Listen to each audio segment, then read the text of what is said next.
చెప్పాలంటే మనమేమీ చేయటంలా. నేను శ్వాసించాలి, అది నా కర్తవ్యం అనుకుంటామా? అది మన కర్తవ్యం కాదు. భూమి మీద పడిన మరుక్షణం నుంచి భూమిని వదిలే క్షణం వరకు కూడా దానంతట అదే శ్వాసిస్తుంది, కానీ మనం ఏమీ చేయటం లేదు. మనది బాధ్యత కాదు, మనది కర్తవ్యం కాదు అని చెప్తున్నారు పరమేశ్వరుడు. సో కాబట్టి నిజంగా చెప్పాలంటే మనం శ్వాసించడం లేదు. అసలు శ్వాసించేందుకు మీరు ఉండక్కర్లేదు. మనం ఉండాలా? ఉండక్కర్లా. నిద్రపోతూ ఉంటాం, అది శ్వాసక్రియ జరుగుతూనే ఉంటది. అయినా మనం ఉండం, స్పృహతో ఉండం.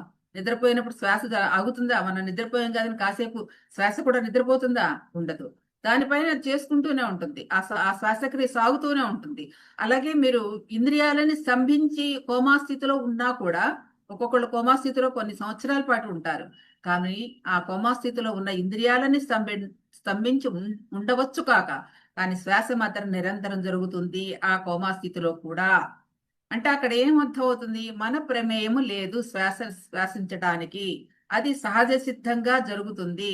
పుట్టిన దగ్గర నుంచి చివరి వరకు, ఉడికిపోయే క్షణం వరకు సహజాతి సహజంగా జరుగుతుంది. అది మనం చేయటం లేదు, అది చేయబడుతుంది దాని సహజత్వంతో అని చెప్తున్నారు ఇక్కడ.